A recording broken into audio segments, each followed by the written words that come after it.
बदल लेंगे। सजगता एक अकेला मंत्र है, सजगता एक अकेला धर्म है। होश और क्रोध मनुष्य के लिए प्रकाश स्तंभ की तरह है। सोते उठते बैठते खाते पीते नहाते हर हाल में जागरूकता रहे। पत्नी के साथ जियो तब भी होश और बोध रखना। व्यावसायिक प्रवृत्ति में भी, हर क्रियाकलाप में भी, यहाँ तक कि मच्छर काटे तो उसे उड़ाने में भी होश रहना चाहिए। मच्छर अगर काट रहा है तो उसमें भी हमें होश रखना चाहिए, कहीं जोर से हाथ न लगे कि वो मच्छर मर जाए। इतना जोर से भी, अब कई लोग होते हैं मच्छर काट रहा देख रहे हैं, उसको इतना जोर से मारेंगे कि वो पट से बेचारा एक बार में ही समाप्त, तो उसकी सब कफन दफन कर देंगे। तो मच्छर भी उड़ाना हो, हमें काट रहा है तो उसको भी हमें कैसे करना है, होश पूर्वक करना है। सजगता बता रहे हैं साहब कि कैसे हमें सावधानी से जीवन के हर क्रियाकलाप को करना चाहिए, चाहे किसी भी क्षेत्र में रहें, कहीं भी रहें। बोध चाहिए। चित्त ऐसे ही नियंत्रण में आता है। चित्त कैसे नियंत्रण में आता है, जब हम सजगता रखते हैं, बोध रखते हैं, हर समय होश में जीते हैं। चित्त पर ऐसे ही विजय प्राप्त की जाती है। जो अपने चित्त का विजेता हुआ है वही जितेंद्रिय है, वही अरिहंत है। बुद्ध का फूल उसी के हाथों में है। कंचन और कामनी चित्त की, मन की दो मोटी कमजोरियां हैं। चित्त की कौन सी दो मोटी कमजोरियां हैं भारती? चित्त की दो मोटी कमजोरियां कौन हैं? मधु नहीं सुने? बिमला दीदी, उमेश है? चित्त की दो मोटी कमजोरियां अभी तत्काल बताई हूँ, 1 सेकंड भी नहीं हुआ है। सुरुचि साहब, क्या है चित्त की दो मोटी कमजोरियां? नीलम है? कहाँ थे आप लोग? मैं नहीं समझ रही हूँ। मैं फालतू बंद कर दूं? हाँ, तो कहाँ थे? कोई बता ही नहीं पा रहे हो तो इसका मतलब है चित्त कहीं और लगा है। अच्छा, ऐसे मैं बार बार बताती रहूंगी। चल किरण साहब बताएंगे। कंचन और कामनी अब बताएंगे, तो सुने हम तो बताई क्यों नहीं। चित्त की दो मोटी कमजोरियां हैं, कंचन और कामनी। कंचन क्या है भारती? सोना कंचन और कामनी यानी प्राणी और पदार्थ, यही दोनों में ज्यादा मन हमारा अटका रहता है। जो इससे थोड़ा ऊपर उठते हैं वो कहाँ जाके अटक जाते हैं? देवी देवता में, ईश्वर ब्रह्म परमात्मा में। एक अलग है ईश्वर, मिलेगा तब हमारा मोक्ष होगा। इससे छूटते हैं तो उसमें जाके अटक जाते हैं। तो मैं कह रही थी कि चित्त की दो कमजोरियां हैं, कंचन और कामनी। जो मन की इन कमजोरियों को जीत चुका वह धरती का भगवान है, वह बुद्ध है, संबुद्ध है, मुक्त है। हम जागरूकता के लिए संकल्पशील हों, हर हाल में, हर रूप में, हर परिस्थिति में सजगता रखें, आत्मस्मृति बनाए रखें, अंतर्दृष्टि अंतर्बोधि बरकरार रखें। बुद्धत्व की ओर 4 कदम बढ़ाने के लिए इतना ही पर्याप्त होगा। चित्त के दमन के लिए, मन के रूपांतरण के लिए कुछ बुनियादी और मूलभूत बातें अपने जीवन के साथ जोड़ने की कोशिश करने। पहला एक सीधा सरल मंत्र है कि प्रतिदिन 2 घंटा पूर्ण मौन रहें। क्या बताई मैं? ध्यान से सुने हो? कौन कौन रहेंगे? कितने बजे तक?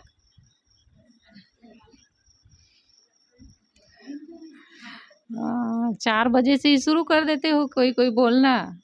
सुबह के समय उठे तो बात नहीं करना चाहिए। मन कितना शांत रहता है, सो के उठे रहते हैं। ध्यान का वो अमृत समय है हमारा। अब उसमें हम जहाँ बातचीत करना शुरू करते हैं फिर चित्त चंचलता की ओर बढ़ जाता है, दिमाग दूसरा काम करने लगता है।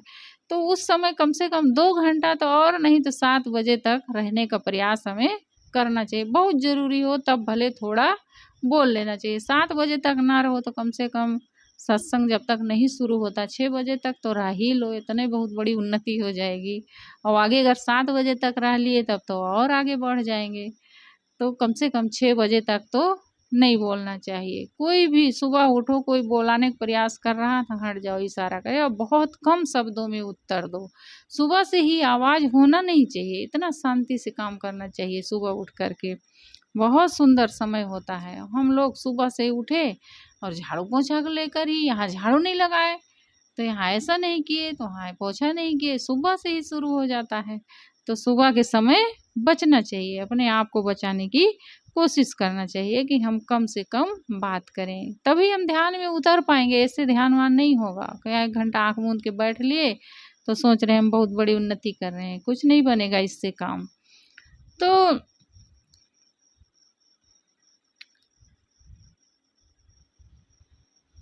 क्या बताई मैं, प्रतिदिन 2 घंटा पूर्ण मौन रहने का बोध अपने साथ जोड़ें। मौन रखने से क्रोध में कटौती होगी।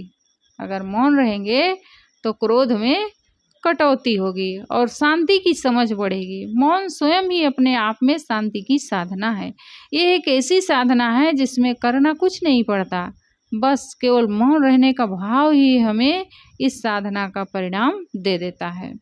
मौन यानी मुंह से न बोलना, ये मौन की शुरुआत है। मौन की शुरुआत क्या है? मुंह से न बोलना। लेकिन असली मौन क्या है?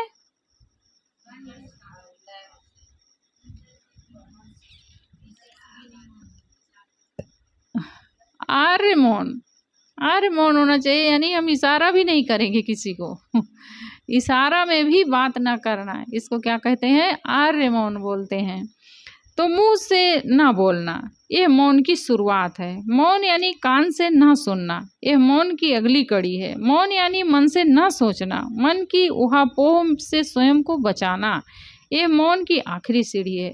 2 घंटा ना बोलना मौन की शुरुआत है। उस दौरान किसी से बात को सुनने के प्रति रुचि न रखना, मतलब मौन है तो किसी से कोई रुचि भी नहीं रखना है कि कोई बोल रहे हैं तो हम उनकी बातों को सुन लें।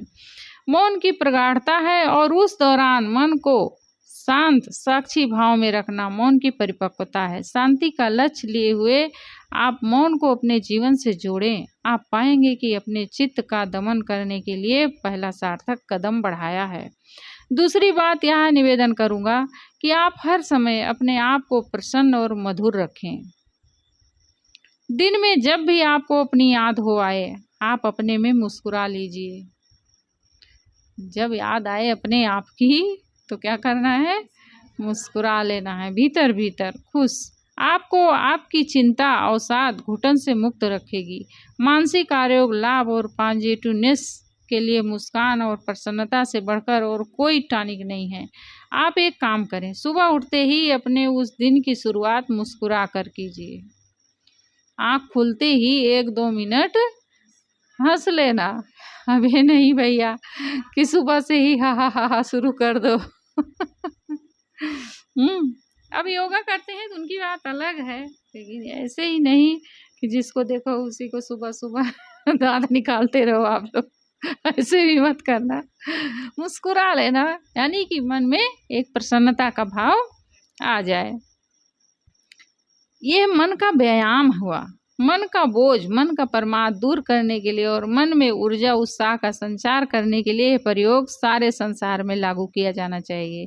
चित्त के दमन के लिए तीसरी एक और व्यवहारिक बात अपने साथ जोड़ें कि आंखें नीची रखने की आदत रखें। आंखें नीची रखने की आदत रखें। ये मानवीय मन की एक कमजोरी है, उसमें विकार वासना के अनगिनत संस्कार हैं।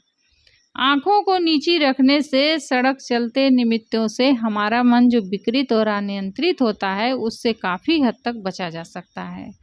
हमारे विकारों में आँख भी हमारा एक मुख्य कारण बनती है विचलित करने में।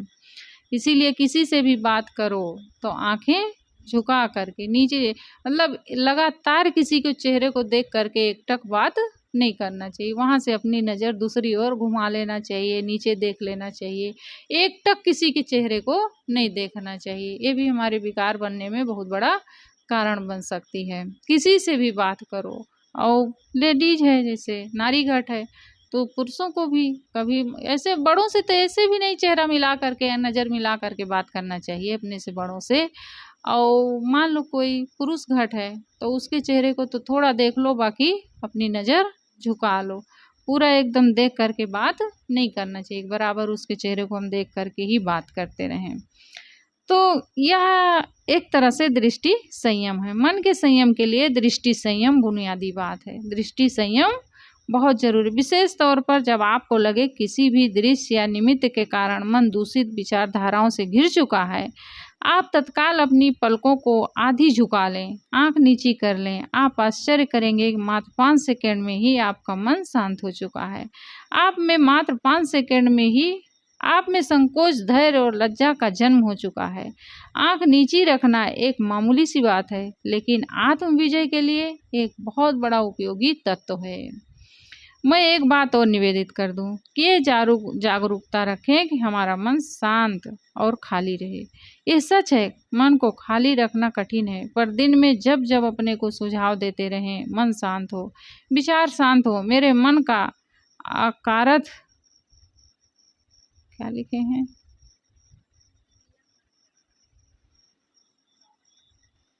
अपने मन का आकारण ब्लैक रहो, कहाँ लिखे सर। आप शांत साक्षी भाव को मूल्य दें, हर समय बोध रहे साइलेंट विटनेस। बात केवल समझने और जागरूक रहने की, जीवन में जीने की है। आपके भीतर एक सहज मौन है, सबके बीच रहते हुए भी एक सहज मुक्ति है। बुद्धत्व की ओर कदम बढ़ाने के लिए ये तत्व सीधी सरल बातें हैं। ऐसा समझिए एक प्रवेश द्वार की तरह है। चित्त के दमन के लिए मन की धारा बदलें, उसे सार्थक दिशा दें। आओ हम 4 कदम सूरज की ओर चलें, शांति और मुक्ति की ओर चलें। दमन यानी रूपांतरण, चित्त और चेतना के रूपांतरण का नाम ही दमन है। कोई भी व्यक्ति अपने चित्त का रूपांतरण कर सकता है। गाय भैंस का दुर्गंधित गोबर भी मिट्टी में मिलकर बहुमूल्य खाद बन जाता है, जिसे हम गंदगी कहते हैं। जब वह बीज को मिलती है तो उसका भोजन बनती है। वही बीज अंकुरित होकर फूल बनता है, खुशबू से भरपूर फूल। ये रूपांतरण ही तो है। गाय का वह गोबर खुशबू में बदल गया, वो गाय का गोबर खुशबू में बदल गया, रूपांतरण हो गया। इसी तरह कोई व्यक्ति अगर अपने चित्त को बदलने के लिए प्रयत्न और संकल्प करे तो गंदगी से भी खुशबू पैदा की जा सकती है। महावीर बुद्ध जन्म से ही महावीर बुद्ध नहीं थे, वह भी हमारी तरह किसी माँ की कोख से जन्म लिए थे। वो भी धरती पर आए थे, जन्म के धरातल पर तो हम सब एक जैसे हैं। फर्क तो जीवन के धरातल पर है, जीवन की समझ और रूपांतरण का है। यह मर्म अपने जिगर में उतर जाने दें। व्यक्ति के संकल्प और बोध ही व्यक्ति को बदलते हैं। किसी शराबी को खूब समझाओ, पर क्या समझाने भर से किसी की शराब छूट सकती है? छूटी है? वो तो समझाने वाले को बुद्धू समझता है वो समझता है कि समझाने वाला बुद्धू है। वह तो पलट कर कहता है तू क्या जानता है रे, इसमें कितना मजा है पी लो सारा गम दूर ऐसे कहेगा, मैं जानता हूँ इसलिए पीता हूँ। शराबी व्यक्ति दूसरे को झुठलाता है क्योंकि उसे जीवन की समझ नहीं है, उसमें अज्ञान और मूर्छा गहरी है। जिस दिन समझ आ जाएगी उस दिन से उसकी राहें बदल जाएंगी। व्यक्ति का नुकसान जितना दुश्मन करता है उससे कहीं ज़्यादा तो गलत राहों पर गतिशील मनुष्य का अपना चित्त करता है। हमारा जितना भला हमारे बंधु बांधव और माता पिता नहीं करते, उससे कहीं ज़्यादा भला सुमार्ग पर गतिशील हमारा मन, हमारा चित्त कर दिया करता है। अपना भला अपने आप से होता है और बुरा भी अपने आप से ही होता है। मन को निगृहित करना, उसका दमन करना टेढ़ी खीर है। अपने मन को जीत ले तो महादेवों के लिए भी मुश्किल होता है। अपने मन को जीत लेना किसके लिए भी मुश्किल होता है? महादेव के लिए भी। हम लेते हैं एक उदाहरण सांड और बैल का। सांड उन्मत्त घूमा करता है, जहाँ चाहा वहाँ, कोई मर्यादा नहीं, कोई ठौर ठिकाना नहीं। लेकिन वहीं एक बैल भी है जिसका निग्रह कर लिया गया है। उसके नथुनों को इस तरह बांध देते हैं वो बेचारा कसा रहता है, कहीं इधर उधर नहीं हो सकता है। देखो वो नाथा गया है, और सांड को कुछ नियंत्रण नहीं है, वो एकदम मनमानी स्वतंत्र है। तो उसे उसके नथुनों को इस तरह बांध लिया गया है कि उसे जिस तरफ चाहो चला सकते हो। अंकुश हमारे हाथ में है तो विशालकाय हाथी भी हमारे नियंत्रण में रहेगा। मन की धाराओं के अनुसार बहोगे तो मन कहीं का नहीं रहने देगा, क्योंकि मन का स्वभाव ही है पानी की तरह तरल, यानी निरंतर बहते रहना। मन का स्वभाव क्या है? निरंतर बहते रहना। और कहाँ बहता है वो? नीचे की तरफ बहता है, ऊपर नहीं चढ़ता है पानी अपने से। उसको पानी को ऊपर चढ़ाने के लिए मोटर फिट करना पड़ता है, तब ऊपर चढ़ता है। इसे मन है, ये सदैव नीचे की ओर बहता है। इसको हमें सत्संग, स्वाध्याय, साधना, संयम का मोटर लगाना पड़ेगा, तब ये ऊपर की ओर चढ़ेगा। ऐसे मन ऊपर की ओर नहीं बह सकता है, बहेगा, हमेशा नीचे की ओर दौड़ेगा। गंदी आदतों में, गंदी चीज़ों में, गलत जगह में वो दौड़ता रहेगा। हर आदमी का स्वभाव उदंडी होता है, वह गलत राहों पर चला जाता है। मन को अच्छा बनाना होता है, संस्कारित करना होता है। असंस्कृत तो वह है ही, असंस्कृत तो पहले से ही है, उसको संस्कारित हमें करना पड़ता है। मन ऐसे अच्छा नहीं बन जाता है, इसको अच्छा बनाना पड़ता है। ये तो अनादिकाल से बिगड़ा हुआ है, कैसे अच्छा बनाएंगे हम? पुस्तक कहती पढ़ना सीखो। अच्छी पुस्तकों को पढ़ के ही हम मन को अच्छा बना सकते हैं। इसके लिए हमें अच्छी पुस्तक चाहिए, अच्छी संगति चाहिए, अच्छे संकल्प चाहिए, अच्छी सोच देकर।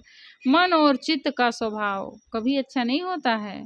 अगर आप में कोई अच्छाई है तो वह अच्छाई अपने जरूर ग्रहण की होगी। अगर आप में अच्छाई है तो आपने उस अच्छाई को ग्रहण किया है, तब अच्छाई है। अपने से अच्छाई नहीं आई है, क्योंकि हम तो बुरे ही थे, अनादिकाल से बिगड़े हुए हैं। तो अगर आप में अच्छाई है तो अच्छाई आपने जरूर ग्रहण की होगी। कैसे ग्रहण की होगी? अपने पुरुषार्थ के द्वारा, पुरुषार्थ के द्वारा, मेहनत के द्वारा। अब हम आश्रम में आ गए जीवन को पवित्र बनाने के लिए, तो उसके लिए पुरुषार्थ किए ना, मोह माया का त्याग किए, घर द्वार छोड़े, माँ बाप छोड़े, तब ऊंचाई पर चढ़ने के लिए हम एक कदम आगे बढ़े हैं। तो ऐसे ही हम अच्छे नहीं बन जाते हैं, उसके लिए हमें पहले संघर्ष करना पड़ता है, मेहनत करनी पड़ती है। जब तक हम पुरुषार्थ नहीं करेंगे तब तक हम अच्छाई की ओर नहीं बढ़ सकते हैं। तो ये अच्छाई अगर आई है हमारे भीतर तो हमने पुरुषार्थ द्वारा इसको आत्मसात किया है। तो साहब क्या बता रहे हैं इसमें?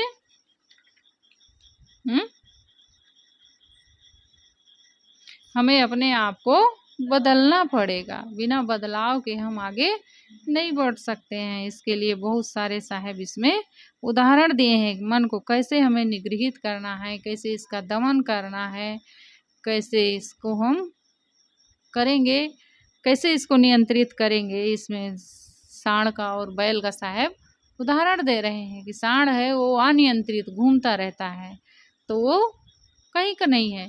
लेकिन एक बैल है वो नियंत्रित है, संयमित है, तो वो सुंदर जीवन जी रहा है, बढ़िया जी रहा है। तो ऐसे ही हमारे मन पर भी अंकुश होना चाहिए। अंकुश रहेगा संयम का, स्वाध्याय का, साधना का, गुरुजनों का, तब हम अपने क्षेत्र में आगे बढ़ जाएंगे। हमारा जीवन जरूर ऊंचाई की ओर चढ़ जाएगा। बोलिए सद्गुरुदेव की। बंद सन्मुख पारखी, शीस भेंट चारों बंदगी, सत्य प्रेम की